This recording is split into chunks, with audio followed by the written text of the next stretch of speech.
శ్రియాధ్యాసితవక్షసం శ్రితచేతన మందారం శ్రీనివాసమహం భజే. భగవంతుడు ధరించిన అవతారాల్లో భయంకరమైన అవతారం ఇది, ఈ పరశురామ అవతారం. మాతృకఠోర కంఠబిల మార్గగళద్రుధిరారుణానంబై తొడుకొత్తు దోః పరశుహంసికి మేతయునర్పవే రిపుక్ష్మాతరనాథ మేచక కచాకుచహార మృణాళనాళ సంఘాతము నూతనైణముద కర్దమ మర్దన సంప్రభూతము. గండ్రగొడ్డలి ధరించి అధర్మాన్ని ప్రోత్సహిస్తున్నటువంటి రాజులు ఎవరున్నా సరే, ఎంతటి వారైనా సరే శిక్షించి 21 మారు ధరణీసుల మస్తము లోచకోతగా నరికి తదీయ మస్తములు అనంతములు ఎరులుగా స్రవింపగా అలా విజృంభించినటువంటి అవతారం ఆ పరశురామ అవతారం. తండ్రి గారు జమదగ్ని పిలిచాడు, ఆజ్ఞాపించాడు, మీ మాతృదేవి యొక్క శిరస్సు ఖండించు అని. గండ్రగొడ్డలు అలా తీసుకున్నాడు. తళతళా మెరుస్తూ ఉంది, పదునుగా ఉంది. హంసలు తామర తుండ్లు కొరుకుతూ ఉంటాయి, వాటికి ఆహారం అది హంసలకి. హంస అంటే మనం ఇక్కడ బాతులు చూస్తూ ఉంటాం, బాతులు అంటారు. అవే మానస సరోవరంలో గాని హిమాలయాల్లో సరస్సులో ఉంటే అక్కడి ప్రకృతి ప్రభావం చేత తెల్లగా ఉంటాయి, వేరే రంగే ఉండదు. అవి తామర తుండ్లు కొరుకుతాయి ఆహారంగా. ఆ హంస యొక్క శరీరం అంతా ధవళంగా ఉంటుంది, తెల్లగా ఉంటుంది. ఈ తామర తుండ్లు మాటిమాటికి కొరికి ఉంటాయి కాబట్టి అవి మాత్రం కొంత ఇరుపెక్కి ఉంటాయి, అరుణారుణంగా ఉంటాయి. ఆ ముక్కు భాగం మాత్రం నాసాపుటము. ఈ గండ్రగొడ్డలి రాజుల యొక్క శిరస్సులు అనే తామర తుండ్లు ఖండించినటువంటి ఒక హంస. ఆ గొడ్డలంతా అంత తెల్లగా ఉంది, ఆ చివర మాత్రం రక్త మరకలున్నాయి, అవి అరుణారుణంగా ఉన్నాయి. అంటే ఆ గండ్రగొడ్డలి అనే హంసకు రాజుల యొక్క శిరస్సులు యొక్క పద్మముల తామర తుండ్లను ఆహారంగా ఇచ్చినటువంటి పరశురాముడు ఇప్పుడు తల్లి కంఠాన్నే ఖండించాడు. తండ్రి గారి ఆజ్ఞ విని తల్లిని మాతృకఠోర కంఠబిల మార్గగళ రుధిరారుణానంబై తడుకొత్తు దోః పరశుహంసికి. తల్లి కంఠాన్ని ఖండించి అలా పైకెత్తే తళతళా మెరుస్తూ ఉందట ఆ రక్తం చేత, తల్లి రక్తం చేత గండ్రగొడ్డలి. ఆ గండ్రగొడ్డలిని చూచి జమదగ్ని ఆనందపడిపోయాడు. తల్లిని నరకమున్నా నరికేశాడే నా బిడ్డ, నేనంటే ఎంత భక్తి వీడికి, పితృవాక్య పరిపాలన అంటే వీడు ఆదర్శమూర్తి అని ప్రసన్నుడై, నాయన నీకేం కావాలో కోరుకోరా అన్నాడట. నా తల్లిని బ్రతికించు అన్నాడట. తల్లిని బ్రతికించాడు. అంటే ఆయనకు తెలుసు నా తండ్రికి అంత శక్తి ఉన్నది, అంత యోగశక్తి ఉన్నది, నేను కూడా తండ్రి మాట జవదాటను అని. అలా రాజులను శిక్షించడంలో గాని, పితృవాక్య పరిపాలనలో గాని కఠోర దీక్షా నియమాలు కలిగినటువంటి అవతారంతో భాషించిన ఆ పరశురాముడు ధర్మ సంస్థాపనం చేశాడు. ఆ తరువాత శ్రీరామావతారము. శ్రీరాముడు మర్యాదా పురుషోత్తముడు. తోయజ హితవంశ దుగ్ధ పారావార రాకా విహార కైరవహితుండు. చండ ప్రచండ మార్తాండ వంశంలో పుట్టిన ఆయన ముఖార విందంలో 16 కళలతో కూడిన చంద్రమండలమే కనిపిస్తుంది. అంత ప్రసన్నుడు ఆయన.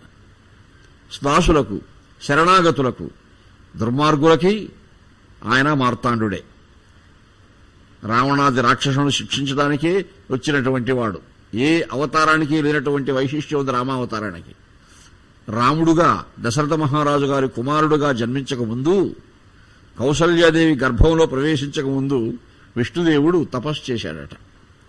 ఎందుకు తపస్సు చేశాడంటే ఆ అవతారంలో కేవలం మానవాకారంతో కూడినటువంటి తత్వంతోనే ప్రవర్తించాలి. ఎంత దేవదేవుడైనా గాని మానవునిలాగా కష్టనష్టాలు పొందాలి, ఎన్నో దుఃఖాలు అనుభవించాలి. ఇవన్నీ అనుభవించడానికి తగినటువంటి సంయమనశీలం కావాలంటే అందుకే ఆయన తపస్సు చేసి ఆ అవతారానికి వచ్చాడట. అటువంటి మహత్తరమైన అవతారం. ఆపదాం అపహర్తారం దాతారం సర్వసంపదాం లోకాభిరామం శ్రీరామం భూయో భూయో నమామ్యహం. ఆశ్రయించిన వారి ఆపదలు ఆయన తీసుకుంటాడు, వాళ్ళకు సుఖాలు ఇస్తాడు. ఈ విచిత్రం ఎక్కడన్నా ఉందా? అటువంటి మర్యాద పురుషోత్తముడు శ్రీరామచంద్ర ప్రభువు. అటువంటి అవతారంతో 11,000 దివ్య సంవత్సరాల ధర్మ సంస్థాపనం చేసి త్రేతాయుగం చివర ఆ మహానుభావుడు, ఆ దేవదేవుడు తన లీలా విభూతిని ప్రదర్శించాడు. ద్వాపరయుగం ప్రవేశించింది. యుగయుగానికి ధర్మం కృతయుగంలో 4 పాదాలు, త్రేతాయుగంలో 3 పాదాలు, ద్వాపరానికి వచ్చేసరికి 2 పాదాలు అయిపోయింది. కలియుగానికి ఒకే పాదం అన్నారు. 2 పాదాలంటే అక్కడ ఇంకా చాలా మంది రాక్షసులు, కామరూపులు అలా జన్మించి లోహకంటకులై ప్రవర్తిస్తూ ఉంటే భూమి యొక్క భారం పెరిగిపోతుందట. ఈ భూభారం పెరిగిపోతూ ఉంటే భూదేవి ఆ బ్రహ్మదేవుణ్ణి ఆశ్రయించింది. ఈ వృత్తాంతాలన్నీ సుఖబ్రహ్మ చెప్తూ ఇక్కడికి వచ్చేసరికి అడిగాడు, శీలము గల యదుకులమున ఏలా పుట్టెను మహాత్ముడీశుడు విష్ణుండు, ఏ లీల వెలిగి ఏ వేళల ఏమేమి చేసే వివరింపు తగన్. మహానుభావ, దేవదేవుడు యాదవ కులంలో ఎందుకు అవతరించాడు? ఎలా అవతరించాడు? ఆ నేపథ్యం ఏమిటి చెప్పండి. నీ ముఖాంబుజాత నిర్ముక్త హరికథామృతము త్రావ మేను వదలే, వంతమానే నీరు ఒట్టు ఆకలియును దూరమయ్యే, ఎడద తొంగలించే. అయ్యా, మీరీ దేవదేవుని వృత్తాంతాలు చెప్తూ ఉంటే నాకు ఆకలి దప్పులు లేవు, నాకు ఎటువంటి ఇతరేతర ధ్యాసలు లేవు. ఎంతో మహత్తరంగా మీరు చేస్తున్న ఈ ప్రవచనాలన్నీ కూడా, సుఖబ్రహ్మ చెప్తున్న బోధలన్నీ కూడా పరీక్షిత్ మహారాజు గారికి ఎంతో పారవస్యం కలిగిస్తున్నాయని ఆ రాజు సంతోషిస్తూ చెప్తున్నాడు. చెప్తూ, విష్ణు కథా రతుడగు నరు, విష్ణు కథలు చెప్పు నరుని, వివరించు నరున్, విష్ణు కథా సంప్రశ్నము విష్ణుపదీ జలము భంగి విమలురజేయున్. విష్ణుపదీ నదిలో స్నానం చేసిన, విష్ణుదేవుని యొక్క కథావృత్తాలు ఆలకించిన పవిత్రులవుతారు. గంగా స్నానం చేసా మనం పవిత్రుడు కావచ్చు. అలాగే విష్ణుదేవుని యొక్క మహత్వాన్ని, తత్వాన్ని వివరించే ఏ ఉపాఖ్యానాలు గాని, పారమ్య ప్రబోధకములైనటువంటి అంశాలు వింటూ ఉంటే మన హృదయం పవిత్రమవుతుంది. మన హృదయంలో ఒక జ్ఞాన తృష్ణ ప్రబలమవుతూ వస్తుంది. కాబట్టి ఎంతో ఆనందంగా ఉంది స్వామి, ఈ విశేషాలు చెప్పండి నాకు అన్నాడు. అప్పుడు సుఖబ్రహ్మ చెప్తూ ఉన్నారు, బ్రహ్మాదులు, దేవేంద్రాదులు భూదేవితో కూడా కలిసి పరమపదానికి వెళ్లారు. వెళ్లి యోగనిద్రా ముద్రాభిరాముడై ఉన్నాడు ఆ కమలాక్షుడు. యోగనిద్రలో ఉన్నాడు. మామూలుగా ఉంటే పలకరించవచ్చు, ఆయన యోగనిద్రలో ఉంటే ఎలా పలకరిస్తారు? ఆశ్రయించడానికి వెళ్లారు వీళ్లంతా. కాబట్టి ఎవరూ పలకరించడానికి లేదు, ఆయన్ను సమాధి భంగం చేయడానికి వీలు లేదు. అలాగా యోగముద్రలోనే ఉన్నాడు పరమాత్మ. బ్రహ్మ దేవేంద్రాదులను కూడా ఆదేశించాడు, అయ్యా మీరు కూడా ధ్యానముద్రలో పరమాత్మను ఉపాసించండి. దేవేంద్రాదులంతా కూడా కన్నులు మూసుకొని ఉచ్ఛ్వాస నిశ్వాసములు క్రమబద్ధము చేసి ఆ దేవదేవుని స్మరణతోనే ధ్యానయోగాన్ని అవలంబించి ఉన్నారు. అందరూ తురీయావస్థలోకి వెళ్లిపోయారు. పరమపదంలో ఉన్నటువంటి శ్రీమన్నారాయణుడు అక్కడ యోగముద్రలో ఉన్నాడు అంటే ఇంకెక్కడున్నాడు? జాగ్రత్త అవస్థలో అంటే గోలోకంలో ఉన్నాడు. బ్రహ్మ ఆ గోలోకానికి వెళ్లగలిగాడు ధ్యానయోగంలో. పరమాత్మ, మిమ్మల్ని ఆశ్రయించడానికి వచ్చాం మేము, మీరు యోగముద్రలో ఉన్నారు పరమపదంలో. ఈ గోలోకంలో అనంత చైతన్యమూర్తియే ప్రకాశిస్తున్నారే, మీ దర్శన భాగ్యం, మీ సాక్షాత్కార భాగ్యం నాకు గోలోకంలో కలిగింది అని ఆశ్రయించాడు. అప్పుడు పరమాత్మ అభయప్రదానం చేశాడు, అయ్యా మీరంతా ఎందుకు వచ్చారో నాకు తెలుసు, నేను తప్పకుండా అవతరిస్తాను.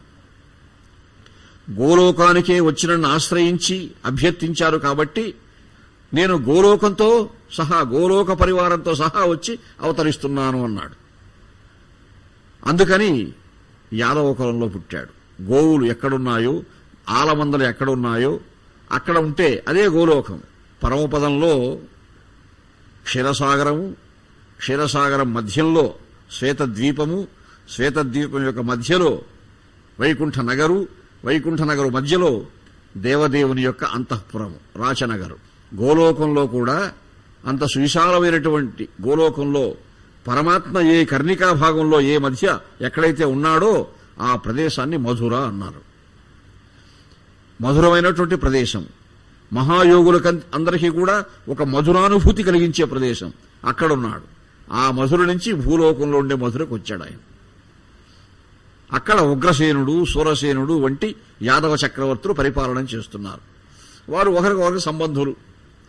ఉగ్రసేనుని కుమార్తె దేవకీదేవిని సూరసేనుని కుమారుడైనటువంటి వసుదేవునికిచ్చి వివాహం చేశారు. అంతకుముందే తన కుమార్తెలను కొంతమందిని ఇచ్చాడు, వసుదేవునికిచ్చి పెళ్లి చేశాడు. అప్పటికి సంతానం లేదు ఆయనకి. అమ్మాయిలను వరుసగా పెళ్లి చేసుకుంటూ ఉంటే కూడా ఒక్క సంతానం కూడా కలగకపోతే ఎలాగా? అందుకని మళ్లీ దేవకీదేవిని కూడా ఇచ్చి వివాహం చేశాడు ఉగ్రసేనుడు. 1008 రథాలు పరివారము.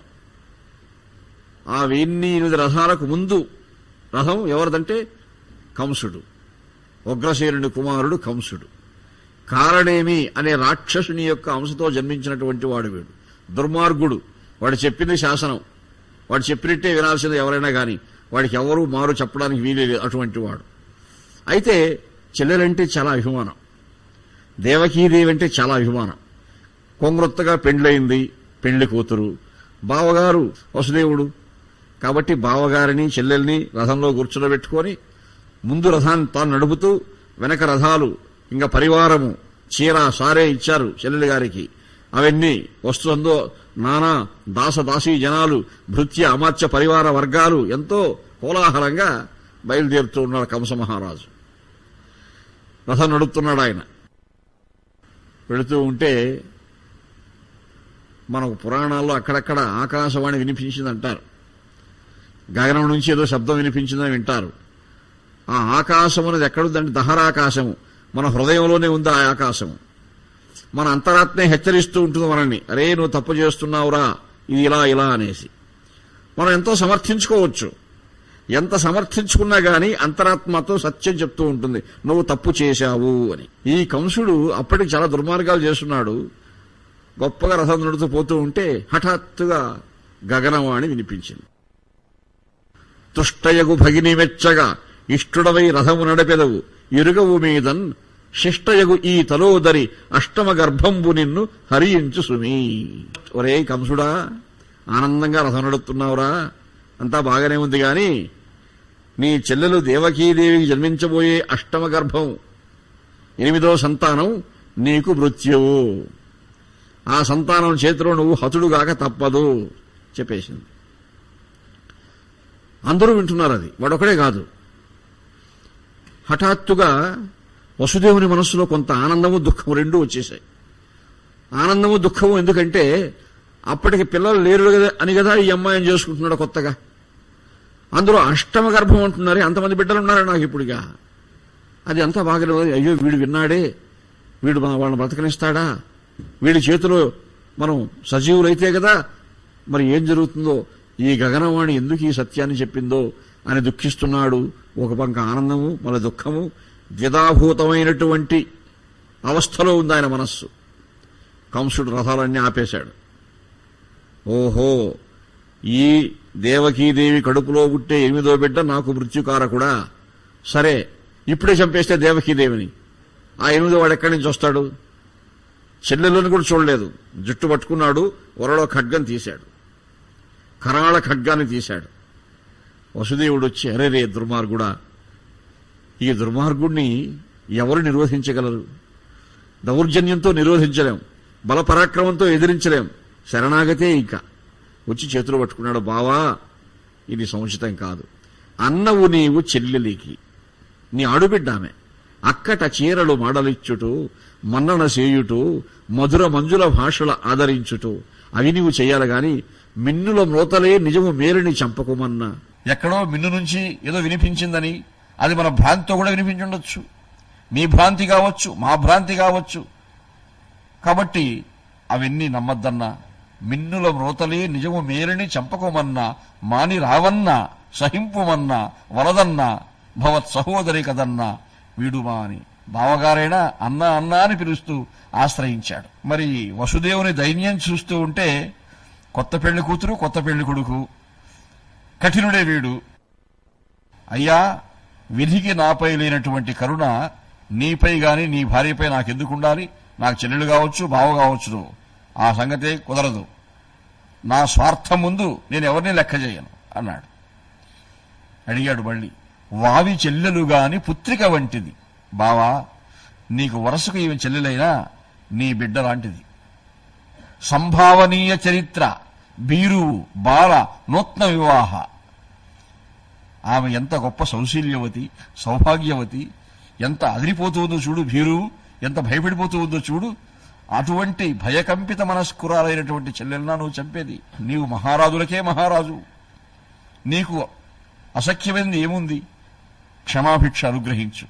ఏదో ఆకాశంలో వినిపించిందని చెల్లెల్ని చంపద్దాం బావా అని కాళ్లు పట్టుకున్నాడు. పట్టుకొని ఒక ఆలోచన తడుక్కున మెరిసింది ఆయన మనసులో. వెంటనే చెప్పాడు, బావా, ఈమె యొక్క అష్టమ గర్భంలో జన్మించే, అంటే 8వ బిడ్డ కదా నీకు మృత్యు అని చెప్తూ ఉంది గగనవాణి. ఈమెకు జన్మించే ప్రతి బిడ్డను నీకు అప్పగిస్తాను, సరేనా? గగనవాణి మాటలే నువ్వు నమ్మినట్టయితే ఆపద అన్నది ఈమె బిడ్డల చేత కానీ ఈమె చేత కాదు, నీకేమీ లేదు. ఈమె బిడ్డల్లో కూడా 8వ బిడ్డ చేత, మిగిలిన 7వంతో ఏమీ లేదు. కాబట్టి ప్రతి పుట్టినవాడిని ప్రతి బిడ్డను నీకు అప్పగిస్తాను, సరేనా అన్నాడు. ఈ ఉడంబడికి నచ్చింది వాడికి. సరే అలాగే, రథాలన్నీ మళ్లించండి, మళ్ళీ మధురా నగరానికి అన్నాడు. ఎందుకు అన్నాడు వసుదేవుడు.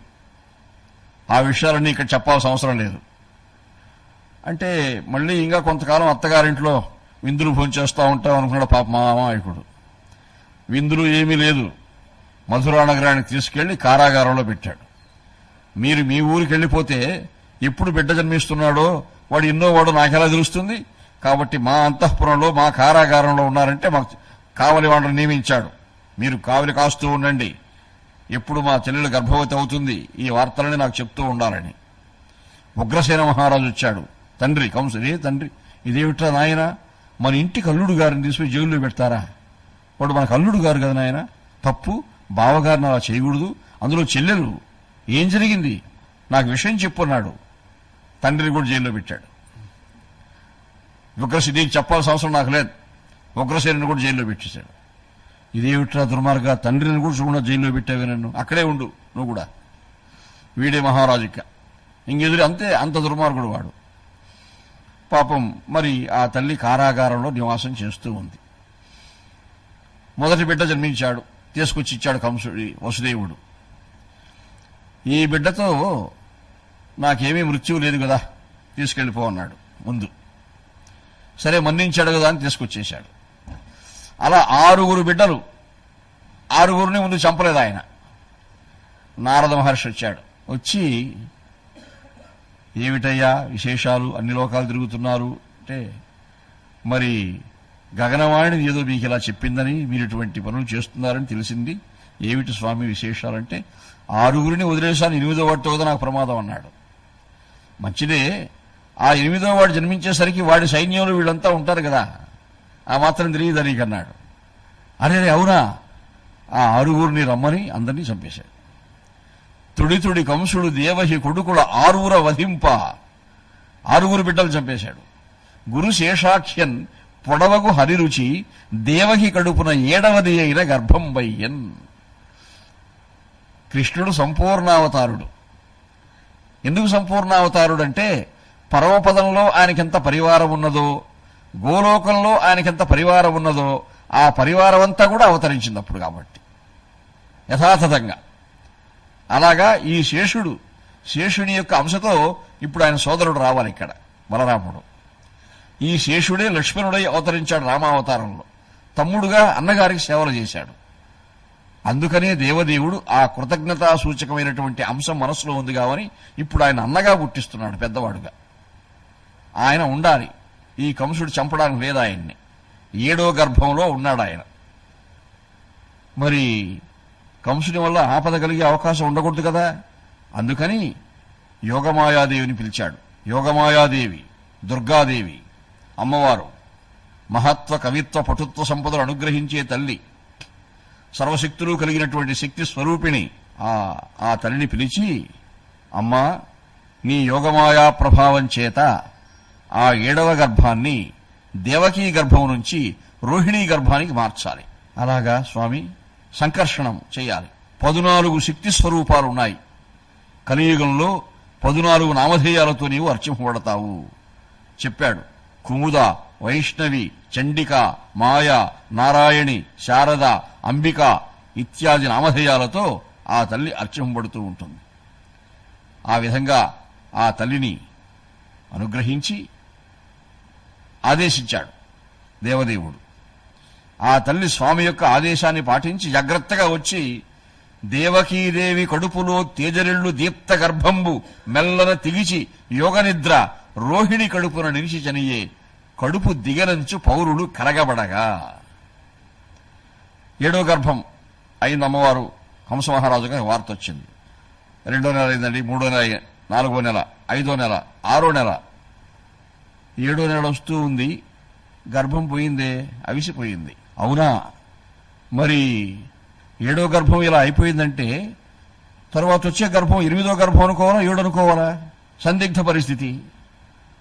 సరే, పుట్టిన వెంటనే చంపేయాలనుకున్నప్పుడు ఎన్నైతే మనకెందుకు అనుకున్నాడు. అంటే ఆ పుట్టేవాడు 8వ గర్భంలో పుట్టేవాడు సంఖ్యలో ఇప్పుడే మనల్ని అంత ఒత్తిడిలో ఉంచుతున్నాడంటే వాడు ఎవడో చాలా తెలివినవాడుగానే ఉంటాడు, వాడిని జాగ్రత్తగా కనిపెట్టి చంపేసేయాలి అనుకున్నాడు. అనుకున్నట్టే అమ్మవారు 8వ గర్భం ధరించింది. మాసం నెల తప్పిందండి అన్నారు. కంసుడు వచ్చి చూశాడు. 2వ నెల పూర్తయి 3వ నెల వచ్చిందండి అన్నారు. వచ్చి చూశాడు. 4వ మాసం వచ్చి చూస్తున్నాడు. అష్టమ గర్భం కాబట్టి మాటిమాటికి వచ్చి చూస్తున్నాడు ఆయన. ఎన్నిసార్లు ఒత్తిడో మనసులో, వీడే ప్రమాదకారకుడు, నాకు వీడే ప్రమాదకారకుడని. అయితే ఆ దేవకీదేవి గర్భాన్ని చూసినప్పుడంతా కంసుని యొక్క మనస్సులో తెలియకనే ఒక ఆందోళన కలుగుతుందట, ఒక భయం కలుగుతుందట. ఆ భయానికి ఏమిటో అర్థం వాడికే అర్థం కాలేదు. ఒకానొక దశలో మళ్లీ దేవకినే చంపేయాలనుకున్నాడట. 4 అడుగులు పెట్టాడు, మళ్లీ మనసు ఒప్పలేదు. మహారాజు కదా నేను, ఎంతైనా దేశాన్ని పరిపాలించే మహారాజును కాబట్టి ఒక మహారాజు గర్భవతి అయినటువంటి ఆడపడుచుని చంపేశాడంటే అది సముచితం కాదు. పుట్టబోయే బిడ్డనే చంపాలి, ఈవెనెందుకు చంపాలి అనుకుంటాడు. వచ్చేశాడు వెనక్కి. జాగ్రత్తగా కావలివాండ్రు ఎప్పుడు యామరుపాటు ఉండటానికి వీలు లేదు. అందుకని మార్చి ఇన్ని గంటలొకడు అంతా అక్కడంతా సందడి కోలాహలం. ఆ కారాగారం యొక్క గది ముందు ఆ విధంగా కావలి వాళ్ళు పెట్టాడు. తల్లికి 9 మాసాలు వస్తున్నాయి. 9వ నెల పెట్టింది. సమస్త విశ్వములు తన గర్భములో ఇమిడ్చుకున్న దేవదేవుడు, ఆ విశ్వగర్భుడు ఇప్పుడు దేవకీదేవి గర్భంలో ఉన్నాడు. ఆ దేవకీదేవి ఎక్కడున్నది? కారాగారంలో ఉన్నది. ఆ కారాగారం ఎవరి అధీనంలో ఉన్నది? కంసుని అధీనంలో ఉన్నది. కాబట్టి అమ్మవారి పరిస్థితి, దేవకీదేవి పరిస్థితి ఎలా ఉందంటే జ్ఞానకరుణిలోని శారదయ్యును పోలే. ఈ జ్ఞానకరుడనే శబ్దం చూడండి, విచిత్రమైంది ఇది. జ్ఞానం అంటే మంచిది. జ్ఞానానికి నహి జ్ఞాని అని సదృశం ఉన్నాడు కృష్ణ భగవానుడే. జ్ఞానానికి మించింది లేదు. మళ్ళా కరుడు అంటే దుర్మార్గుడు. జ్ఞానం కలిగినా కూడా దుర్మార్గులు ఉంటారు లోకంలో కొంతమంది. వాళ్ళ జ్ఞానం ఉంటుంది, పాండిత్యం ఉంటుంది, ప్రతిభా విశేషాలు ఉంటాయి, అన్నీ ఉన్నా కానీ దుర్మార్గం కూడా ఉంటుంది లోపల కూడా. అంటే మమ్మల్ని మించిన పండితుడు లేడు, అహంకారం కూడా ఉంటుంది. జ్ఞాన కరుణలో ఎలా సరస్వతి ఉందో కంసుని అంతఃపురంలో దేవకీదేవి అలా ఉంది అంటాడు పోతన్న మహాకవి. ఆ అవసరపడుతూ ఉంది తల్లి. ఇక 9 మాసాలు పూర్తయిపోతున్నాయి. ప్రసవించే సమయం సుముహూర్తం దగ్గర పడుతూ ఉంది. హఠాత్తుగా నిఘా ఉన్న కావలి వాళ్ళంతా కూడా యోగ నిద్రా ప్రభావం చేత గాఢ నిద్రలో మునిగిపోయారు. ఇంకా సమయం ఉందిలే, అమ్మవారు ప్రసవించడానికి ఇంకా 4-5 రోజులు ఉన్నట్టుంది అని. అదే భగవన్ మాయా మహత్వం. అందరూ కింద పడిపోయారు, ఏమీ లేదు. హఠాత్తుగా చతుర్ముఖ బ్రహ్మాదులతో మహాతేజస్ సంపన్నమైనటువంటి ఆ దేవతామూర్తుల యొక్క ఆగమనంతో కారాగారం వెలుగు నిండింది. కారాగారం దగ్గరికి వచ్చాడు బ్రహ్మ. దేవకీ గర్భస్థుడై ఉన్నటువంటి బిడ్డను ఆయన స్తోత్రం చేశాడు. ఎందుకంటే పరమాత్మ స్తోత్రప్రియుడు, సంగీత ప్రియుడు, నాదప్రియుడు, శబ్దప్రియుడు. ఉచ్చారణాదక్షమైనటువంటి శబ్దాన్ని ఆయన ఎంతో ఆనందిస్తాడు. ఆ విషయం బ్రహ్మకు తెలుసు కాబట్టి స్తోత్రప్రియుడైనటువంటి ఆ దేవదేవుని సంకీర్తనం చేయడానికి వచ్చాడు.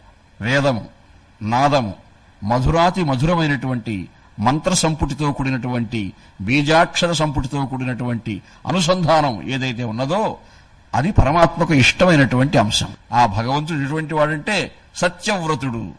సత్యవ్రతుని, సత్యమే వ్రతంగా కలిగినటువంటి వాడు. సత్య సంస్థాపనం కోసం, సత్యాన్ని ధర్మాన్ని రక్షించడం కోసం పరమాత్మ జగన్నాటకం సృష్టిస్తాడు. ఇక్కడ చెప్తున్నాడు బ్రహ్మ, దేవా నీవు సత్యవ్రతుడవు, సత్యాన్ని ఉద్ధరించడానికే అవతరిస్తున్నావు. నిత్య సంప్రాప్తి సాధనం, సాధన చేత సంప్రాప్తుడవు నీవు.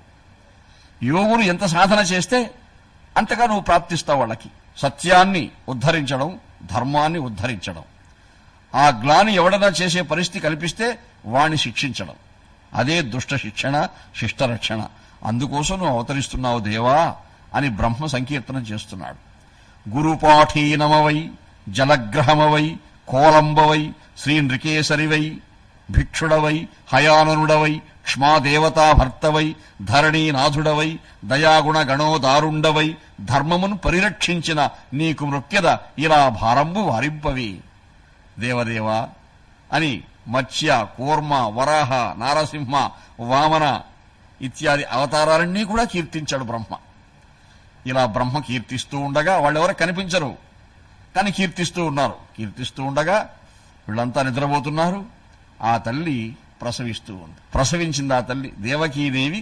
దేవదేవుని ప్రసవిస్తూ ఉండగా ఈ పంచభూతాత్మక ప్రకృతి అంతా కూడా పులకించిపోతూ ఉంది. సముద్రాలు ఆనందంగా ఉప్పొంగుతూ ఉన్నాయి. అరణ్యాలలో, యజ్ఞవాటికలలో అప్రయత్నంగా అగ్నిదేవుడు ప్రజ్వలిస్తూ ఉన్నాడు. ఆహ్లాదకరమైనటువంటి వాయు వీచికలు వీస్తూ ఉన్నాయి. దిక్కులంతా కూడా చైతన్యంతో ప్రకాశిస్తూ ఉన్నాయి. అటువంటి పరమ ప్రశస్త ప్రాకృతికమైనటువంటి వాతావరణంలో ఆ తల్లి ప్రసవించింది. బ్రహ్మ కీర్తనం చేసి సెలవు తీసుకున్నాడు. ప్రసవించింది ఆ తల్లి దేవకీదేవి.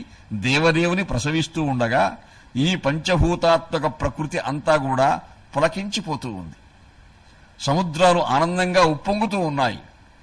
అరణ్యాలలో, యజ్ఞవాటికలలో అప్రయత్నంగా అగ్నిదేవుడు ప్రజ్వలిస్తూ ఉన్నాడు. ఆహ్లాదకరమైనటువంటి వాయు వీచికలు వీస్తూ ఉన్నాయి. దిక్కులంతా కూడా చైతన్యంతో ప్రకాశిస్తూ ఉన్నాయి. అటువంటి పరమ ప్రశస్త ప్రాకృతికమైనటువంటి వాతావరణంలో ఆ తల్లి ప్రసవించింది. బ్రహ్మ కీర్తనం చేసి సెలవు తీసుకున్నాడు. ఆ పుట్టిన బిడ్డని వసుదేవుడు చూశాడు మొట్టమొదట. దేవకీదేవి కంటే కూడా ముందు తండ్రి చూశాడు. ఎంత ముచ్చటగా ఉన్నాడో బిడ్డ.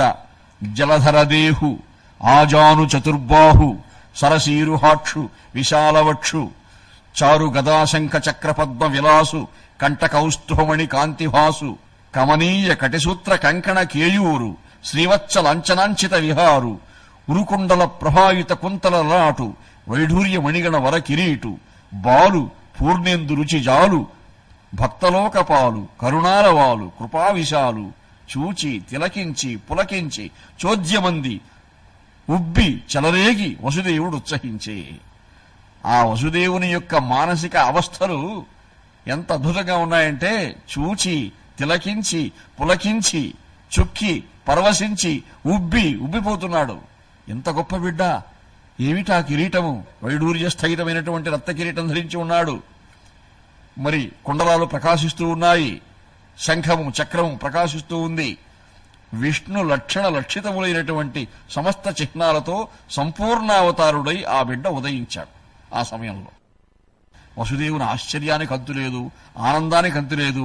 దేవకీదేవి వసుదేవుడు కలిసి మళ్లీ స్తోత్రం చేయడం ప్రారంభిస్తూ ఉంటే కొంత స్తోత్రం అయింది. భగవంతుడు ఆదేశించాడు, ఆలస్యం చేయకండి, ఈ బిడ్డను తీసుకెళ్లి నందగోకులంలో ఇప్పుడే ఒక ఆడుబిడ్డను ప్రసవించి మైమరచి నిద్రిస్తూ ఉన్నటువంటి యశోదాదేవి ప్రక్కలో పరుండబెట్టి ఆ ఆడుబిడ్డను తీసుకొని రండి ఆజ్ఞ. భగవదాదేశం, గగనవాణి ఆదేశం. వసుదేవుడు ఆహా, అవతారమూర్తి అయినటువంటి ఈ బిడ్డ కంసుని దగ్గర నుంచి తప్పించుకోవడానికి గొప్ప వ్యూహంతోనే జన్మించాడు అనుకొని ఆ బిడ్డను తీసుకున్నాడు. అప్రయత్నంగా ద్వారాలు తెరుచుకుంటున్నాయి. బయటొచ్చేశాడు. యమునా ప్రవాహాన్ని దాటాలి. యమున 2 పాయలుగా తొలగింది. ఆనందంగా వెళ్ళాడు వసుదేవుడు. నిద్రపోతున్నారు. ఆ సమయంలో వెళ్ళాడు. యశోద మైమరిచి నిద్రపోతూ ఉంది. ఆడుబిడ్డ చాలా ముచ్చటగా ఉంది. ఆ బిడ్డ కూడా. ఈ బిడ్డను అక్కడ పెట్టాడు. ఆ బిడ్డను తీసుకున్నాడు. సరాసరి కారాగారంలోకి వచ్చేశాడు. దేవకీదేవి దగ్గరికి ఇచ్చాడు. దేవకీదేవి ఆనందంతో హత్తుకున్నది ఆ బిడ్డని గుండెలకి. క్యూబని అరిచింది ఆ బిడ్డ. అప్పుడు లేచారు వీళ్ళంతా. అంతా అయిపోయింది. అప్పటికి కావలి వాళ్ళు లేరే, అమ్మవారు ప్రసవించేశారు. ఏమిటి ఆడుబిడ్డ? ఓ 8వ బిడ్డ ఆడుబిడ్డ. వెంటనే కంస మహారాజు గారికి వార్త. నిద్రలేపి చెప్పారు ఆయనకి. కరాళ ఖడ్గం తీసుకొని వచ్చాడు ఆయన. ఏమిదో బిడ్డ అంటే ఇంకా మరి రాజవైద్యులు మంత్రసానులు పరిశీలించిన ప్రకారం ఇంకా 4-5 రోజులు ఉంటుందన్నారే ప్రసవించడానికి. అప్పుడే ప్రసవించారంటే ప్రమాదకరమైన బిడ్డ ఈ బిడ్డ అని వచ్చాడు. చూస్తే ఆడుబిడ్డ. దేవకీదేవి అన్నా 8వ బిడ్డ కూడా కొడుకై ఉంటుంది అనుకున్నాను, కానీ నేను ఆడుబిడ్డ. ఈ ఆడుబిడ్డతో నీకేం ప్రమాదం ఉంటుందన్నా? మేనకోడలు, మేనలుడు కాదు మేనకోడలు, క్షమించన్నా, ఈ బిడ్డను వదిలిపెట్టన్నా అని అర్థించింది. వికటాట్టహాసం చేస్తూ చేతిలోకి లాక్కున్నాడు ఆ బిడ్డని. ఆడవాళ్ళైతే కూడా చంపకూడదని ఏముంది? మహిషాసుర మర్దనం చేసింది అమ్మవారే కదా చెప్పాడు. అప్పుడు వాడికి కూడా కొంత పరిజ్ఞానం ఉంది, జాగ్రత్త పడుతున్నాడు. అలా వచ్చాడు బయటికి, ఆరు బయటికి. వాడి ఎంత వికృతంగా చెబుతాడంటే పిల్లల్ని అలా గగనంలోకి విసిరేస్తాడు, ఖడ్గాన్ని అడ్డం పెడతాడు. ఆ ఖడ్గం గురి చూసి పెడతాడు, 2 ముక్కలైపోతుంది ఆ బిడ్డ.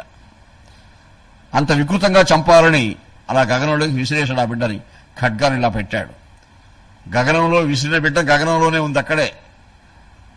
ఆ తల్లి ఆమె కూడా వికటాట్టహాసం చేస్తూ భయంకరాకారం ధరించింది, కాళికా రూపాన్ని ధరించింది. ఆ దుర్గాదేవి అక్కడే కరాళ వికటాట్టహాసం చేసి, దుర్మార్గుడా, నీవు మహారాజుగా జన్మించి ప్రజలను పరిపాలన చేయవలసింది పోయి చిన్న బిడ్డను చెబుతూ కాలక్షేపం చేస్తున్నావా?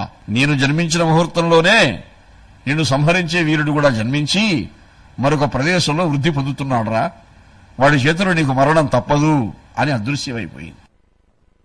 ఇది ఊహించని పరిణామం వీడికి. కంసమహారాజు గారికి ఏకాంతమైనటువంటి అభ్యంతర మందిరంలోకి వెళ్ళాడు. తనకు ఆప్తులైనటువంటి మంత్రులను పిలిపించుకున్నాడు. ఇలా జరిగిపోయిందేమిటి, ఏమి చెయ్యాలి? పెద్ద సమీక్షా సమావేశం చేసుకుంటున్నాడు. మంత్రులు సలహా ఇచ్చారు, మహారాజా, ఈ ముహూర్తంలోనే జన్మించాడు ఆ బిడ్డ, పెరుగుతున్నాడని చెప్పారు కదా ఆ శక్తి స్వరూపిణి. కాబట్టి నిన్న మొన్న ఈ 2-3 రోజుల్లో ఎవరెవరు చిన్న బిడ్డలు జన్మించారో ఈ దేశంలో అందరిని చంపేస్తే పోరా అన్నారు. అరే, ప్రత్యక్షంగా పోయి అలా చంపితే మన రాచరికానికి ఏమర్థం ఉంది? ప్రత్యక్షంగా వీళ్ళలా చంపకూడదు, ప్రజలకు దురభిప్రాయం కలిగిపోతుంది మన పైన. అలా కాకుండా పరోక్షంగా జాగ్రత్తగా చంపాలి. అందరినీ ఎందుకు చంపాలి? అటువంటి వాడెవడో గుట్టుగా కనిపెట్టి చంపాలి. అందుకని కామరూపధరుడైనటువంటి రాక్షస అమాత్యులను మంచివారిని ఎంపిక చేసి 4 దిక్కులకు పంపించాడు. మీరు వీళ్ళు వెతకండి, ఎక్కడెక్కడ ఏ బిడ్డ విలక్షణంగా చెప్పుకుంటుంటారో చూడండి, మీ మనసుకొస్తే వాడిని చంపేయండి. పూతన అనే ఒక రాక్షసి వంతు వచ్చింది ఈ బిడ్డ ఉండే ప్రాంతానికి రావడానికి. ఆ సమీక్షా సమావేశం అలా ఉంటే ఆనందం అంతా ఎక్కడుందండి అంటే నందగోపురంలో ఉన్నది. యశోదకు మెలక వచ్చింది. మెలక వస్తూనే బిడ్డను చూసుకున్నది. ఎంత అందంగా ఉన్నాడు ఈ బిడ్డ, ఇటువంటి బిడ్డకు నేను జన్మనిచ్చానా? ఎప్పుడో ప్రసవించేసున్నానే, నాకే తెలియలేదే అని అప్రయత్నంగా ఆ బిడ్డను స్పృశించాలనే తపనతో దొర్లింది ఆ తల్లి. పండుకోనుంది, బిడ్డను చూసి ఆనందపడుతూ ఉంది. దొర్లి బిడ్డను పట్టుకోబోతుంటే పాదాలు తగిలాయి. ముందు బిడ్డ యొక్క అడుగు భాగాలు తగిలాయి. దిరిసిన పూల్లాగా ఉన్నాయి, శిరీష పుష్పాలంటారు. దిరిసిన పువ్వులు ఎంతో మంచి వాసన వస్తాయి, కానీ అలా పట్టుకుంటే చాలు ఇంకా చెదిరిపోతాయి. ఆ కేసరాలన్నీ కూడా చెదిరిపోతాయి, పట్టుకుంటే చాలు చెదిరిపోతాయి. అంత సుకుమారంగా మృదులంగా ఉంటాయి. ఈ అడుగులో ఉన్నాయే ఈ బిడ్డకి, ఇంత మృదువుగా ఉన్నాయే, ఇంత సుకుమారంగా ఉన్నాయే, నిజంగా ఈ బిడ్డ పెరిగి పెద్దవాడై అడుగు పెట్టి నేలపై నడువగలడా అనే సందేహం అప్పటి నుంచే పట్టుకుంది ఆ తల్లికి. బంగారు టందియలు అప్పుడే గల్ గల్ అంటున్నాయి. ఎవరు వేశారు ఇవి అంటే ఆయన కూడా ఒక చిన్న రాజు లాంటి వాడు నందుడు ఆ ప్రాంతానికి. ఎవరైనా దాసదాసీ జనాలు మనకు నిద్రాభంగం చేయడం ఇష్టం లేక ఆ బిడ్డకు అలంకారం చేసిపోయారేమో అనుకున్నది. అదే పరమాత్మ యొక్క సృష్టి. అలా పాదాలు స్పృశించి వాత్సల్య భక్తి అంటారు అది. అప్రయత్నంగా ఆ తల్లి ఆ కృష్ణ భగవానుని పాదాలను సేవించింది మొట్టమొదట. అక్కడి నుంచి వస్తూ ఉంటే బొజ్జపైకి చెయ్యాలింది, చిన్ని బొజ్జ. లేచి చూస్తే 3 రేఖలు ఉన్నాయట, గిర్ర గీచినట్టున్నాయి ఆ 3 రేఖలు. ఆ 3 రేఖలు ఎలా ఉన్నాయంటే గీతలు ముల్లోకాలతో కూడినటువంటి ఈ సమస్త లోకాలన్నీ కూడా ఈ బొజ్జలో ఉన్నాయని సూచిస్తూ ఉందట ఆ రేఖలు. అంత అందంగా ఉన్నాయి. అక్కడి నుంచి చెయ్యి కాస్త పైకి వెళ్ళింది. ఏదో తగులుతూ ఉంది చేతికి, చూస్తే ఏం కనపడలేదు. అప్పుడే పుట్టిన బిడ్డకు వక్షస్థలం ఎంత ఉంది, కానీ విశాలంగా ఉంది. ఈ రోజైనా పుట్టింది వీడు, మరి అప్పుడే కొన్ని నెలల బిడ్డలా కనిపిస్తున్నాడు వీడు, పురిటి బిడ్డలా కనపడడం లేదే. వక్షస్థలం ఎంత విశాలంగా ఉన్నది, కౌస్తుభం తగులుతూ ఉంది చేతికి, కనపడలేదు. తులసిమాల చేతికి తగులుతూ ఉంది, కనపడలేదు. మరి ఎన్నో ఆయనకు వక్షస్థలంలో ఉండేవన్నీ చేతికి తగులుతున్నాయి, కనపడడం లేదు. అర్థం కాలేదు ఆ తల్లికి. మాటి మాటికి తల్లిని చూస్తుందట. ఇంకా లేచి కూర్చునేసింది ఆ తల్లి. ఏమిటో ఈ బిడ్డ, నాకు భ్రాంత ఏమిది? నందుడిని పిలిపించింది. నందుడు వచ్చాడు. ఆయన కూడా తల్లిని చూశాడు. నాకేం తెలియదే అన్నాడు. నీ భ్రాంతిగా ఉండొచ్చు, అదే పరమాత్మ మాయ అంటే. వీళ్ళ ఒకరికొక అనుభూతి చూపిస్తాడు ఆయన. ఆ అనుభూతి యశోదకి ఇచ్చాడు, నందుడికి వెంటనే ఇవ్వాలి. కానీ నందుడు ఆ బిడ్డను చూసి ఆనందపడిపోయాడు. వెంటనే ఆ నగరం అంతా అలంకరించారు. ప్రాతకాలానికంతా కళకళలాడుతూ ఉంది ఆ నందగోకులం అంతా కూడా. వేదంగా పారంగతులైనటువంటి బ్రాహ్మణోత్తములు పిలిపించాడు నందుడు. వాళ్ళంతా కూడా వచ్చి ఆ బిడ్డను చూచి ప్రశంసించారు, ఆనందించారు. అందరికీ దాన ధర్మాలు చేస్తున్నాడు. ఆరగ చదివెడి పొగడెడి వారికి, విద్యలను బ్రతుకు వారికి, లేమింజేరిన వారికి నెల్లను కోరకమును నందుడిచ్చే గోధన చేయముల్. ఆయనకు కొన్ని 10,000 కాదు, 1,000 లక్షల సంఖ్యలో గోవులున్నాయి. అంత సంపన్నుడు ఆయన. ఆయనకు ఇచ్చాడు, దానాలు చేశాడు. అందరికీ యథేచ్ఛగా దాన ధర్మాలు చేశాడు. ఆ భగవానుడు అక్కడ బిడ్డగా ఉన్న సమయంలో కోలాహలము, సందడి ఒక నందగోకులంలోనే కాదు, ఒక్క మనుషులకే కోలాహలం కాదు, పశువుల కొట్టాల్లో కూడా గొప్ప చైతన్యంతో అప్పుడే ప్రసవించినటువంటి గోవులు, చిన్న లేగదొడలు కూడా చెంగున ఎగురుతున్నాయంట. ఆనందంబున త్రుళ్ళు పుచ్చములు పిల్లల్లార్చుచున్న లేగలు అక్కానన్ గోకుల గోష్ఠదేశముల జంఘాలాఘవం గొప్ప. అప్పుడే పుట్టిన లేగదూడలకు కూడా అంత జంఘాలాఘవం ఉంటుందా? అంత ఎత్తుకు ఎగురుతున్నా ఏమిటివి అని అందరూ విచిత్రంగా చూశారు. ఆ గోలోకం నుంచి వచ్చాడు కాబట్టి ఆ మహానుభావుడు, ఆ గోలోక చైతన్యం అంతా అక్కడుందన్నమాట. పసుపులు నూనెలు అలదిన పసతనరి సువర్ణ బర్హి బర్హ ప్రభతో పసిమి కలిగి వెలుగొందెను పశులన్నీ మందలందు ప్రసరించే నృప. మందలన్నీ కూడా కోలాహలంగా ఉన్నాయి. అంత ఆనందంగా ఉంది.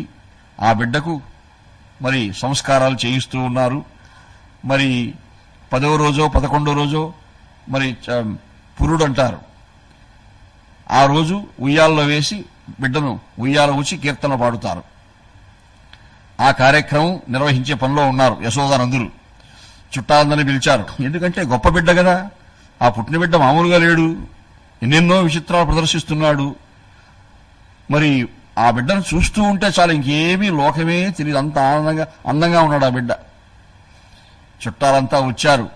నందగోకులం అంతా కోలాహలంగా ఉంది. బిడ్డకు స్నానం చేయించి ఉయ్యాల్లో వేసి పరుండబెట్టి అన్ని ముత్తైదువులంతా వాళ్ళ పనులు చేస్తున్నారు. ఈ పూతన ఆ సమయానికి అక్కడికి వచ్చింది. అందరూ చెప్పుకుంటున్నారు ఆ బిడ్డ గురించి. వాడు వక్షస్థలంలో తడివి చూస్తే ఏమీ కనపడవు, కానీ ఏదో ఉన్నట్టుంటుంది. అడుగులు ఎలా ఉన్నాయి, వాడి బొజ్జ ఎలా ఉంది, ఆవిడ కన్నులు ఎలా ఉన్నాయి, ఇలా చెప్పుకుంటూ ఉంటే వీడే మన కంసమహారాజు గారికి మృత్యుకారకుడు వీడే, కాబట్టి వీడిని పుట్టి ఈ రోజు పురుడిల్లు కాబట్టి ఇక్కడే ధ్వంసం చేసేయడం మంచిదని ఆమె ఎంత అందచందాలు కలిగిన కామరూపం ధరించింది. నందుని ఇంటికొచ్చే చుట్టాల్లో ఒక చుట్టంగా కాంచన కుండల కాంతులు క్రేళ్లురుకం జడపై మించిన మల్లెల మేలిమి తావులు మెచ్చి మదాడులు మెంటనురాన్ అంచిత కంకణ హార రుచులు చెలువారగ పైవలు అంచల ఇంచుక జారగ ఇందుని భారణ ఏగి కుమారుని ఇంటికినై. ఆడంబరం, ఆపాదమస్తకం. ఆమెదో ఒక సంపన్న కుటుంబంలో జన్మించినటువంటి గృహిణిలాగా, ఇల్లాలులాగా ఎన్నో ఆభరణాలు వేసుకుని మల్లెపూలు జడలో పెట్టుకుని అందమైనటువంటి సుందరిగా అలా వీరింటికి వచ్చింది. ఎవరీమే? అందరికీ ఆశ్చర్యం. అందరికంటే అందంగా ఉంది, అందరికంటే ఎక్కువ ఆభరణాలు వేసుకొని ఉంది, చాలా సంపన్నురాలుగా ఉంది. బాగా సంపన్నురాలు, డబ్బున్నామంటే పలకరించాలంటే కూడా భయం. అప్పుడు కూడా అంతే, ఇప్పుడైనా పరిస్థితులు అంతే కదండి.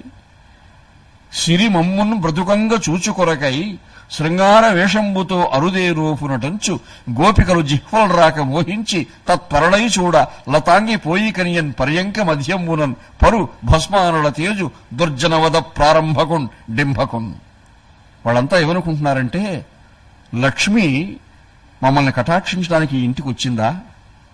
లక్ష్మి అంతా కళ ఉట్టిపడుతుంది ఆమెలో, ఎవరీమే అని యశోదాదేవి పక్కన బంధువులంతా ఏమనుకుంటున్నారంటే నందుని తరపు బంధువుల్లో ఆమెమో మనకేం తెలియదు అని వీళ్ళు, నందుని తరపు బంధువులంతా ఏమనుకుంటున్నారంటే ఏదో యశోదాదేవి తరపు మనిషిగా ఉంది ఈమె, మనకేం తెలియదు అని వాళ్ళు. ఇంకా ఈమె ఎవరు ఎక్కడి నుంచి వస్తుందో అడిగే సాహసం లేదు. ఆమె అందరినీ ఆనందంగా పలకరిస్తూ చిరునవ్వు నవ్వుతూ ఉయ్యాల దగ్గరికి వెళ్ళింది. బిడ్డను ఉయ్యాల్లో పరుండబెట్టున్నారు. నిద్రపోతున్నాడు బిడ్డ, బాలుడు. మరి నిద్రపోతూ ఉంటే కూడా చిన్నపిల్లలు అందంగా నవ్వుతారు కొంతమంది. ఆ బిడ్డ అలా నవ్వుతున్నాడు. ఇంకెంతసేపురా నీ నవ్వు, అయిపోయింది, ఈ రోజుతో నీ పని పూర్తయిపోయింది అని పూతన మనస్సులో అనుకుంటూ ఉంది. ఆ బిడ్డ నవ్వు ఎలా ఉందంటే ఈ ద్వాపరయుగంలో దుష్ట శిక్షణ, దుర్జన వధ నీతో ప్రారంభోత్సవం చేయబోతున్నాను అని సూచించేట్టుగా ఉందా నవ్వు. దుర్జనవధ ప్రారంభకున్ డింభకున్ బాలుడు. ఆ బాలుని ఎత్తుకొని అలా పట్టుకున్నది, బయట జరగ ముసుగేసుకున్నది. అంటే మాతృవాత్సల్యం కలిగి ఆర్ద్రంతో పొంగిపోయి తట్టుకోలేక ఆ బిడ్డని కాసేపు నేను పాలిచ్చి పోషిస్తాననే తపన ఆమెలో ఉందని వీళ్ళంతా అనుకున్నారు. పాపం ఆ విషయం ఒక్క కుక్క దాగా అంటే అయిపోతారు వీళ్ళు అనుకునింది ఆమె. దిగిచన్నుకవ కేల పీడించి కబళించి గ్రుక్కకు గుటుగుటుకు మనుచు ఒక రెండు గ్రుక్కల వివిధ ప్రాణంబులు సైతము మేనిలో సత్వమెల్ల త్రావే. ఎవరికి ఏం అర్థం కాలా. ఆమె బయట కప్పుకున్నది. ఈ బిడ్డ, వాడు ఆ చిన్న బిడ్డ, పురిటి బిడ్డ ఎగసి దూకాడట ఆ వక్షస్థలంపైకి. కీల పీడించి కబళించి మాత్రంగా పాలు తాగే బిడ్డలాగా పట్టుకుని గుటుక్కని 2 సార్లు వినిపించిందట. ఆమె కింద పడిపోయింది. బిడ్డ ఆడుకుంటున్నాడు, కింద పడి ప్రాణాలు వదిలింది. అంటే ఆమె ప్రాణవాయువులు తాగేశాడు. ఆయన ప్రాణవాయువులు తాగేశాడు. ఎవరికీ అర్థం కాల. నందుడు భయభ్రాంతుడైపోయాడు. యశోదాదేవి భయభ్రాంతురాలు అయిపోయింది. ఇదేమిటి మాయ, విచిత్రంగా ఉంది అని ఆ రాక్షసి కళేబరాన్ని అవతలకు లాగేశారు. గోమయంతో అంతా శుద్ధి చేశారు, శాంతి చేశారు. వేద బ్రాహ్మణులు వచ్చారు, శాంతి మంత్రాలు పఠించారు. కాబట్టి ఈరోజు ఈ బిడ్డకు నామకరణం వాయిదా వేయండి, మంచిది కాదు అన్నారు. కన్నులు తెరవని కడుచిన్ని పాపడై దానవి చనువాలు త్రావి చంపే. 3వ నెలనాటి ముద్దుల బాలుడై కోపించి శకటంబు కూలదన్నే. ఆయనకు తెలిసిపోయింది కంసమహారాజు గారికి. తెలిసిన వెంటనే శకటాసురుని పంపించాడు. బండి చక్రం రూపంలో వస్తాడు వాడు, చక్రం కింద నలిపేయాలనుకున్నాడు, వాడిని చంపేశాడు. 3వ నెలలో ఏడాది కుర్రడై ఎగసి తృణావర్తు మెడబట్టుకుని కూల్చి మృతుని చేసే. సంవత్సరం నిండక మునిపే తృణావర్తుడు మళ్ళీ ఒక రాక్షసుడు వచ్చాడు. వాడు సుడిగాల రూపంలో వస్తే వాడిని చంపేశాడు. అంటే ఈ సంవత్సర కాలంలో కంసుడు పంపించినటువంటి రాక్షసులందరినీ, వాళ్ళలో ఈ 3 ప్రముఖులు ఇంకా పంపించాడు, కానీ వాళ్ళు అసలు చాలా ఈ బిడ్డ దగ్గర అందరినీ చంపేస్తుంటే, ఒక సంవత్సరం అంటే బుడి నడకలు, కొంత నడవగలరు, మాటలు కూడా నేరుస్తారు. పిల్లలు బాగా అందంగా ముద్దుగా మాట్లాడతారు.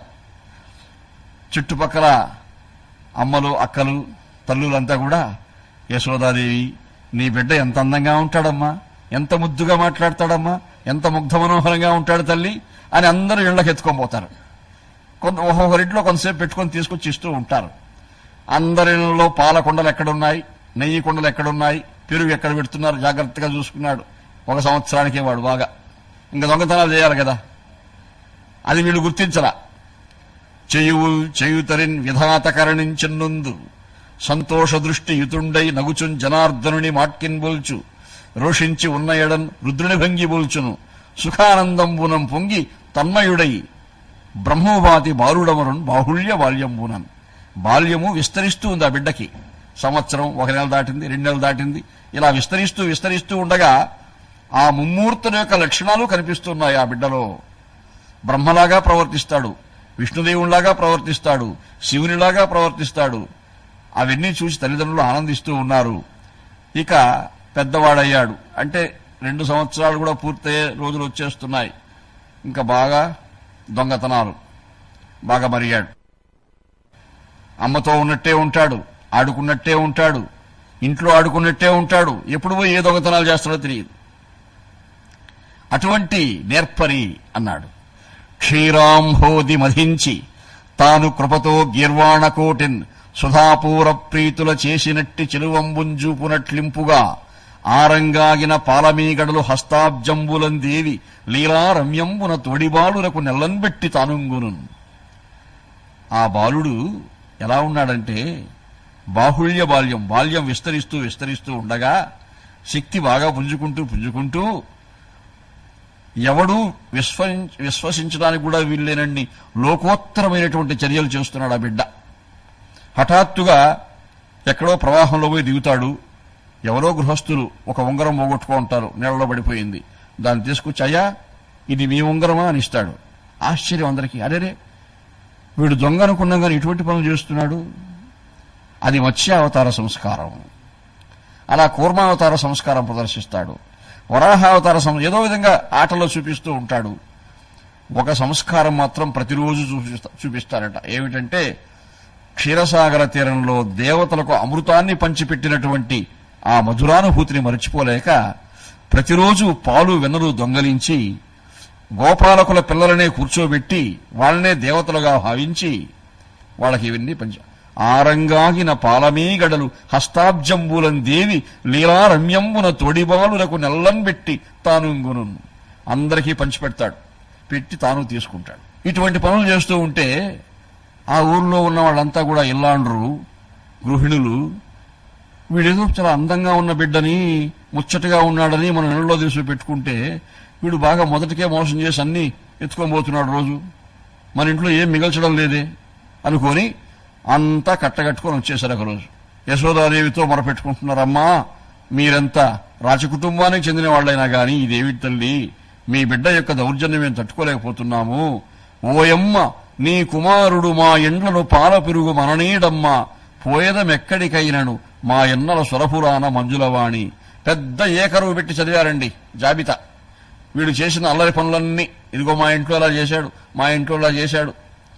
ఎలా చేశాడంటే ఒక అమ్మాయి నిద్రపోతూ ఉంది, ఆవు దూడను పట్టుకొచ్చాడు. ఆ ఆవు దూడ తోకకు ఈ అమ్మాయి జడకు ముడివేసి దూడను తరివాడట. ఆ అమ్మాయి ఏమైపోయేది పాపం. ఇలాంటి పనులన్నీ దొంగతనాలు చేయడమే కాదు, ఇటు చేస్తున్నాడు. ఒక ఇంటిలో పాడు, ఒక ఇంటిలో ఆడు, ఒక ఇంటిలో కూయు.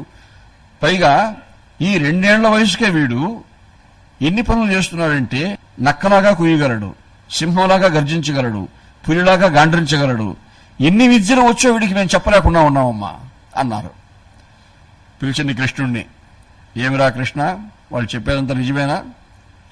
నీ దగ్గరే ఆడుకుంటున్నాను కదమ్మా, నేను ఎప్పుడు పోతాను అక్కడంతా? పాలంటే ఏమిటి, రోజు నాకు తాగడానికి ఇస్తాను అవే పాలంటే? వెన్నంటే నువ్వు ముద్రముద్రగా చేస్తుంటే అదమ్మా వెన్న అంటే? అంత అమాయకంగా అడిగితే చూడమ్మా, మంచివాడి ఇతడు ఎగ్గులు మానరమ్మా రామలారా త్రిలోకాభిరామలారా, అన్యమెరుగడు తరయంతా ఆడుచుండు. వాడు నా దగ్గరే ఆడుకుంటుంటాడమ్మా, వాడికి ఏం తెలియదే, ఎవరిని చూసి మీరు ఎవరనుకుంటున్నారో అంది ఆ తల్లి. తల్లి వాడి సంగతి ఇంకా నీకు తెలియలేదమ్మా, మేమంతా అలాగే అనుకున్నాము. వాడు దొంగలకు దొంగ, మేము స్పష్టంగా చెప్తున్నాం. ఒకరు కాదు ఊరంతా వచ్చి చెప్తూ ఉంటే కూడా నువ్వు నమ్మకపోతే మేమేం చేయాలి తల్లి అన్నారు. మరి యశోదాదేవి ఆ ఊరి పెద్దకు, ఆమె గృహిణి కాబట్టి కొంత రాజసం ఉంటుంది. వాళ్ళంతా నిల్చొని మాట్లాడుతున్నారు, ఈ తల్లి కూర్చొని వింటూ ఉంది. ఒళ్ళో వచ్చి కూర్చున్నాడు కృష్ణుడు. ఒళ్ళో వచ్చి కూర్చున్న కృష్ణుడికి ఎలా ఉంటుంది? కాంతలు తల్లితో తన వికారములెల్ల గణింప భీతుడై శాంతుని సొంపునన్ పరమ సాధుని పెంపున కోలమాట్కి విభ్రాంతుని కైవడిన్ జడుని భంగి కుమారకుడు ఊరకుండే ఏ వింతయులేక తల్లి కుచవేదికపై తలమోపి నవ్వుచున్. ఆ వక్షస్థ అక్కడొచ్చి కూర్చొని అమ్మ ఒడిలో అమాయకుళ్లాగా ఉంటాడు. అమ్మని చూస్తే యశోదాదేవి పలకరిస్తే అమాయకుడుగా సమాధానం చెప్తాడు. మళ్ళీ వాళ్ళ వైపు తిరిగాడంటే కసిగా నవ్వుతాడట. మీరు ఎన్ని చెప్పినా ఇక్కడేం లాభం లేదు, వెళ్ళిపోండి తొందరగా అని. సరే తల్లి నీకే తెలుస్తుంది కదా అని వెళ్ళారు. ఆ తల్లి, నాయన నీ స్నేహితులు ఎవరున్నా ఉంటే పిలుచుకొని మన ఇంట్లోనే ఆడుకో, ఇంకా బయట పోవద్దు, ఎందుకైనా మంచిది. ఒకరు కాదు ఇద్దరు కాదు ఇంతమంది చెప్పారు కదా, నువ్వు ఎక్కడికి వెళ్ళకుండా ఇక్కడే ఆడుకో అన్నది. సరే ఆడుకుంటూ ఉన్నాడు. యశోదాదేవి అన్ని పనులు చేసుకుని బిడ్డకు స్నానం చేయించి అలంకారం చేసి ఏదో చిన్నపిల్లలతో ఆడుకుంటాడు వదిలిపెట్టి ఏదో తన పనులు చేసుకుంటూ కూడా ఒకసారి చూసుకుంటూ ఉంటుంది బిడ్డని. చూస్తూ ఉంటే వాడు ప్రదర్శించిన లీలా విశేషాలు బాల్యంలోనే అసంఖ్యాకం. నెరళ బిడ్డగా ఉన్నప్పుడు ఒకసారి కృష్ణుడు, ఆ బాలుడు ఒక ఇంట్లో పరుండబెట్టి ఉంది. పున్నమి వెన్నెల కాస్తూ ఉంటే బాగా వెన్నెల కాస్తూ ఉంది. ఆరు బయట బిడ్డ ఇంకా ఊకొట్టుకుంటూ ఆనందిస్తాడని ఆ శయ్య పరుపు తీసుకొచ్చి బయట వేసి బిడ్డను పరుండబెట్టింది. వదనేందు వినిర్జిత శశి దశధావేవ పదం ప్రపద్యతే అధికాం శ్రియమశ్నుతేతరాం తవ కారుణ్య విజృంభితం కియత్. కృష్ణుని యొక్క 10 గోళ్లు వెలిగాయట. చిన్న పాదాలకున్నటువంటి గోళ్లు విజయచంద్రులాగా వెలుగుతున్నాయి. పున్నమి కాంతి తగ్గిపోయింది. చంద్రుని కాంతంతా అక్కడికి వచ్చేసి చంద్రుడు, స్వామి నా వెలుగంతా అపహరించేశావే, నువ్వు దొంగవే కావచ్చు, నా వెలుగు దొంగలించాలా నువ్వు, నీ దొంగతనం వేరే చోట చూపించుకో, నన్ను రక్షించు అని అన్నాడు. చంద్రుడు దీనుడై అర్థించాడు. అమ్మకు వెంటనే మనసులో సంకల్పం కలిగింది, ఇదేమిటి వీణ్ణిచ్చి ఇక్కడ బయట పరుండబెట్టిన వెంటనే వెన్నెల ఆకాశంలో చంద్రుడున్నాడు కానీ వెన్నెల లేదే, ఏందో అర్థం కాకుండా మళ్ళీ తీసుకుని లోపల పండబెట్టింది. ఇస్తే వెన్నెల బాగా కాస్తూ ఉంది. ఆశ్చర్యం. ఇప్పుడు ఇంకొక చర్య. బిడ్డ ఆడుకుంటున్నాడు. తనువున అంటిన ధరణి పరాగంబు పూసిన నిరిభూతి పుతగాగా ముందర వెలుగొందు ముక్తారళామంబు తొగల సంగడిగాని తునుకగాగా పాలభాగంబుపై పరగు కావిరిబుట్టు కాముని గెలిచిన కన్నుగాగా కంఠమానికలోని ఘననీల రత్నంబు కమనీయమగు మెడకప్పుగాగా హారవల్లులు ఉరగ హారవల్లులు కాగా బాలలీల ప్రౌఢబాలకుండు శివుని పగిది నొప్పే శివునకు తనకును వేరులేమి తెలుప వెలయునట్లు. అమ్మ అలంకరించింది. ఒక శిరోమణి అమర్చి ఉంది ఆ శిరస్సులో. ఆ శిరోమణి చంద్రునిలాగా విజయచంద్రునిలాగా అయిపోయిందట. సువర్ణ హారాలు వేసుకున్నాడు. అవి పాముల్లాగా అయిపోయాయి. ఆడుకుంటూ దుమ్ము తగిలింది శరీరానికి. అది విభూతిలాగా మారిపోతూ ఉంది. అంటే పూర్తిగా వాడు శివుడు బాలుడి ఆకారంలో ఉంటే ఎలా ఉంటాడో అలా కనిపిస్తున్నాడు. వాడు కనిపించి ఆమెకు ఆశ్చర్యమైంది. మనవి పట్టుకున్నది చూస్తే కృష్ణుడే, శివుని చిహ్నాలు కాదు. అంటే శివాయ విష్ణురూపాయ శివరూపాయ విష్ణవే, నేనే శివుణ్ణి, నేనే బ్రహ్మను, తానే సకలము అని బాలుడుగానే నిరూపిస్తూ ఉన్నాడు. ఈ చిహ్నాలన్నీ చూస్తూ తల్లి నందుని అడిగింది, ఏమోనండి వీడు విచిత్రంగా ఉంది, వీడి పరిస్థితి, లోకోత్తరమైన లీలలు ప్రదర్శిస్తున్నాడు, ఆశ్చర్యంగా ఉంది, అది మహత్తనుకోవాలా గొప్పతనం అనుకోవాలా, పైగా అల్లరి, చుట్టుపక్కల వాళ్ళంతా వచ్చి వీడిని గురించి అల్లరిగా చెప్తూ ఉంటే ఏం చేయాలి నేను అంటే గర్గ మహర్షిని పిలిపించాడు ఆయన. జ్యోతిశాస్త్రులకెల్ల మేటరివి తేజోకీర్తివి ఆశాంత విఖ్యాత స్ఫూర్తివి. ఆ గర్గ మహర్షి జ్యోతిశాస్త్రంలో ప్రవీణుడు. ఆయన పిలిపించారు. పిలిపించి ఈ బిడ్డ కృష్ణుని కంటే ముందే రోహిణీదేవి జన్మించినటువంటి బిడ్డ ఉన్నాడు, ఆ బిడ్డ వీడు కలిసి ఆడుకుంటున్నారు, ఈ ఇరువురికి నామకరణం చేయమన్నాడు. పురిటి రోజు చేసే అవకాశం లేకపోయింది, వీళ్ళకి ఏ పేరు పెడితే బాగుంటుందో చెప్పండి అని. ఆ బిడ్డ సంకర్షణుడు అని గుర్తించాడు. బలము చేత తేజస్సు చేత ప్రకాశిస్తూ ఉన్నాడు కాబట్టి బలరాముడు బలదేవుడిని ఆ బిడ్డకు, కృష్ణవర్ణంతో ప్రకాశిస్తూ ఉన్నాడు కాబట్టి కృష్ణుడు అని ఈ బిడ్డకు గర్గ మహర్షి నామధేయం చేసి ఆయనకు క్రాంతదర్శనంలో తెలిసిపోయింది వీరు అవతారమూర్తులు అని. కానీ సత్యం చెప్పడానికి వీల్లేదు.